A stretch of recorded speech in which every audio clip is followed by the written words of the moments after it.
ನಮಸ್ಕಾರ. ನಮಸ್ಕಾರ. ತಮ್ಮ ಹೆಸರು ಮೇಡಮ್? ರೇಣುಕಾ ವೆಂಕಟೇಶ್. ರೇಣುಕಾ ವೆಂಕಟೇಶ್. ತಾವು ಯಾವ ಗ್ರಾಮ ಪಂಚಾಯತಿಯಿಂದ ಸ್ಪರ್ಧಿಸಿರುವಂಥದ್ದು ಮೇಡಮ್? ರಾಮೋಳಿ ಗ್ರಾಮ ಪಂಚಾಯತಿ. ಇದೇ ಮೊದಲನೇ ಬಾರಿನ ಮೇಡಮ್ ತಾವು ಸ್ಪರ್ಧಿಸಿರುವಂಥದ್ದು? ಇಲ್ಲ, ಇದು ಎರಡನೇ ಬಾರಿ. ಎರಡನೇ ಬಾರಿ. ಸರ್ ನಮಸ್ಕಾರ. ಸರ್ ನಮಸ್ತೆ. ತಮ್ಮ ಹೆಸರು ಸರ್?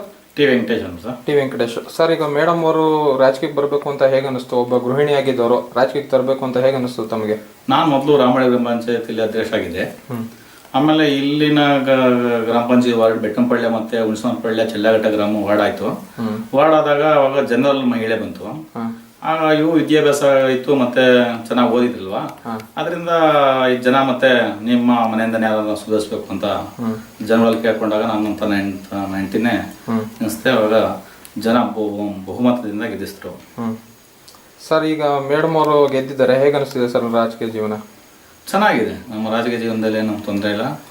ಚೆನ್ನಾಗಿ ನಮ್ಗೆ ಜನ ಸ್ಪಂದಿಸ್ತಾರೆ. ನಾನು ಅದೇ ತರ ಎಲ್ಲ ಕೆಲಸಗಳನ್ನು ನನ್ನ ಮಿಸ್ಸಸ್ ಎಲ್ಲ ಹೇಳ್ತಾರೆ ಬಂದು, ಆ ರೀತಿ ನಾನು ಯಾವ ರೀತಿ ಯಾವ ಕೆಲಸ ಕೊಡ್ಬೇಕೋ ಓಡಾಡಿ ನಾನು ಮಾಡಿಸ್ಕೊಡ್ತೀನಿ. ಸರ್, ಒಂದು ಟೋಟಲಿ ಒಂದು ಪೊಲಿಟಿಕಲ್ ಫ್ಯಾಮಿಲಿಯಿಂದ ಬಂದಿರುವಂತದ್ದ ನಿಮ್ಮ ರಾಜಕೀಯಕ್ಕೆ ಅಥವಾ ನೀವೇ ಸ್ವತಃ ಬಂದಿರುವಂತದ್ದು? ಇಲ್ಲ ಇಲ್ಲ, ನಮ್ಮ ತಂದೆ ವ್ಯವಸಾಯಗಾರರು.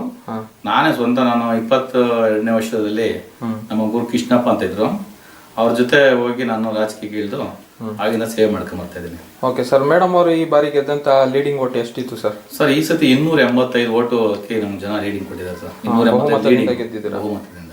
ಓಕೆ ಸರ್, ನಿಮ್ಮ ಪಂಚಾಯತಿಯಲ್ಲೇ ಬಹುಮತ? ಬಹುಮತ ಸರ್. ಓಕೆ ಸರ್, ಎಷ್ಟು ಓಟ್ಗಳಿತ್ತು ಸರ್ ಟೋಟಲ್? 800 ಚಿಲ್ಲರೆ ಓಟ್ ಇತ್ತು. ಅದರಲ್ಲೆಲ್ಲ ಹಂಚಿ ಹೋಗಿ ನಮ್ಗೆ 285 ಲೀಡ್ ಇತ್ತು ನಮ್ಗೆ. ಓಕೆ ಸರ್, ತಮ್ಮನ್ನು ಯಾವ ಪಕ್ಷದಲ್ಲಿ ಗುರುತಿಸ್ಕೊಂಡಿದ್ದೀರಾ ಸರ್? ಸರ್, ನಾವು JDS ಪಕ್ಷದಲ್ಲಿ ತಮ್ಮನ್ನ ಗುರುತಿಸ್ಕೊಂಡಿದ್ದೀರಾ. ಎಷ್ಟು ವರ್ಷದ ರಾಜಕೀಯ ಒಡನಾಟಗಳಿದ್ದಾರೆ ಸರ್ ತಮ್ಗಾಗ್ಲಿ ಮೇಡಮ್ ಅವ್ರಿಗಾಗ್ಲಿ? ಸರ್, ನಂದು 22 ವರ್ಷ ಒಡನಾಟ ಇದೆ. ನನ್ನ ಧರ್ಮ ಪತ್ನಿಯರು ಒಂದು 10-12 ವರ್ಷದಿಂದ ಇದ್ದಾರೆ. ಓಕೆ ಸರ್, ಈಗ ಮೇಡಮ್ ಅವ್ರು ಇದು ಬಿಟ್ಟು ಯಾವ್ದಾದ್ರು ಸಂಘ ಸಂಸ್ಥೆಯಲ್ಲಿ ಗುರುತಿಸ್ಕೊಂಡಿದ್ದಾರಾ? ಇಲ್ಲ, ಗ್ರಾಮ ಪಂಚಾಯತಿ ಮಾತ್ರ ಸದಸ್ಯರಾಗಿದ್ದಾರೆ. ಓಕೆ ಸರ್, ಮೇಡಮ್ ಅವರ ಅವಧಿಯಲ್ಲಿ 2 ವರ್ಷ ಅವಧಿಯಲ್ಲಿ ಯಾವ ಅಭಿವೃದ್ಧಿ ಕಾರ್ಯಗಳಾಗಿದೆ ಸರ್ ತಮ್ಮ ಗ್ರಾಮಕ್ಕೆ? ಸರ್, ನಮ್ಮ ಗ್ರಾಮದಲ್ಲಿ ನಾನು ರಾಜ್ಯಕ್ಕೆ ಬರ್ತಾ ಸಮಯದಲ್ಲಿ ಇಲ್ಲಿ ನಮ್ಮೂರ ಶಾಲೆ ಕೂಡ ಇರ್ಲಿಲ್ಲ, ಅಂಗನವಾಡಿ ಇರ್ಲಿಲ್ಲ, ಏನ್ ನಮ್ಮೂರಲ್ಲಿ ಯಾವ್ದು ತರದ ಇರಲಿಲ್ಲ. ಬರೀ 9 ದೀಪದ ಕಮಲದಲ್ಲಿ ದೀಪ ಉರಿತಿತ್ತು. ಆದ್ರೆ ನಾವು ಇವಾಗ 120 CPL ಲೈಟ್ ಹಾಕ್ಸಿದೀನಿ. ಊರು ತುಂಬಾ ಕಾಂಕ್ರೀಟ್ ಮಾಡಿಸಿದೀವಿ. ಮತ್ತೆ ಸ್ಕೂಲು, ಅಂಗನವಾಡಿ 2 ಶಾಲೆ ಅಂತ ಇರುತ್ತೆ. ಮತ್ತೆ ಅಂಗನವಾಡಿ ಮಾಡಿಸಿದೀವಿ. ಊರು ತುಂಬಾ ಕಾಂಕ್ರೀಟ್ ಹಾಕ್ಸಿದೀವಿ. PWD ವತಿಯಿಂದ 80 ಲಕ್ಷ ಕೊಟ್ಟು ಮುಖ್ಯ ರಸ್ತೆಯಿಂದ ಊರಿಗೆ ರಸ್ತೆ ಮಾಡಿಸಿದೀವಿ. ಶೋಭಾ ಮೇಡಮ್ ಇದ್ದಾಗ ಅವರ ಮುಖಾಂತರ ನಾನು ಓಡಾಡಿ 80 ಲಕ್ಷ ಅಮೌಂಟ್ ಹಾಕ್ಸಿ PWD ರಸ್ತೆ ಮಾಡಿಸಿದೀನಿ ಊರಿಗೆ. ಯಾವುದೇ ಕುಂದು ಕೊರತೆ ಇಲ್ಲದೆ? ಏನಿಲ್ಲ ಸರ್. ಆಮೇಲೆ ನಾನು 300 ಜನಕ್ಕೆ BPL ಕಾರ್ಡ್ ಮಾಡಿಸ್ಕೊಟ್ಟಿದ್ದೀನಿ.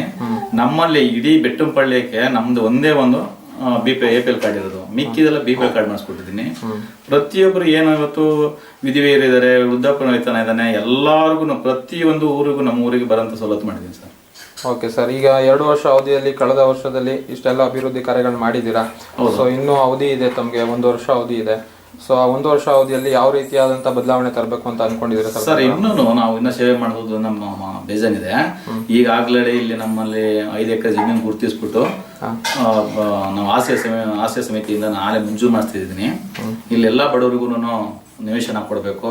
ಆ ನಿವೇಶನದಲ್ಲಿ ಮನೆ ಕೂಡ ಕಟ್ಕೊಡ್ಬೇಕು ರಾಜೀವ್ ಗಾಂಧಿ ವಸತಿ ನಿಲಯದಿಂದ ಅಂತ ಹೇಳಿ ಅದೆಲ್ಲ ಕೂಡ ಮಾಡಿ ಈಗ ಆಲ್ರೆಡಿ ಪಟ್ಟಿ ಕೂಡ ತಯಾರಾಗಿದೆ. ಈಗ ಜಾಗೃತ ದಳದಲ್ಲಿ ಪಟ್ಟಿ ಇದೆ. ಈ ನಮಗೆ ಬರೋ ತಿಂಗಳಷ್ಟರಲ್ಲಿ ನಮ್ಗೆ ಆಸೆ ಸೈಟ್ ನಿವೇಶನ ಕೂಡ ನಾವು ಹಂಚ್ತೀವಿ.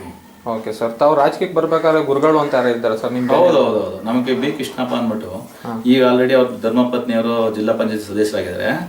ಅವರು ಮತ್ತೆ ನಮ್ಮ ಇನ್ನೊಬ್ರು ಕೃಷ್ಣಪ್ಪ ಅಂತಿದ್ದಾರೆ, ಎಲ್ಲ ನಾವು ಜೊತೆಲಿ ಬಂದಂತ ಸರ್. ಓಕೆ ಸರ್, ಈ ಸಂದರ್ಭದಲ್ಲಿ ಅವ್ರಿಗೆ ಏನ್ ಹೇಳಕ್ಕೆ ಇಷ್ಟಪಡ್ತೀರಾ ಸರ್? ಅವರಿಗೆ ನನ್ನ ಯಾವ ನನ್ನ ಗುರುವಾಗಿರ್ಬೇಕು ಮತ್ತೆ ನನ್ನ ರಾಜಕೀಯಕ್ಕಿನ್ನ ಎತ್ತಿ ತರದು ಅವ್ರು ನಮ್ಗಿನ್ನ ನಮ್ಗೆ ಆಶೀರ್ವಾದ ಮಾಡ್ಬೇಕು ಅಂತ ಈ ಸಮಯದಲ್ಲಿ ಹೇಳ್ತೀನಿ ಸರ್. ಮೇಡಮ್, ತಾವೇನ್ ಹೇಳಕ್ಕೆ ಇಷ್ಟಪಡ್ತೀರಾ ಮೇಡಮ್?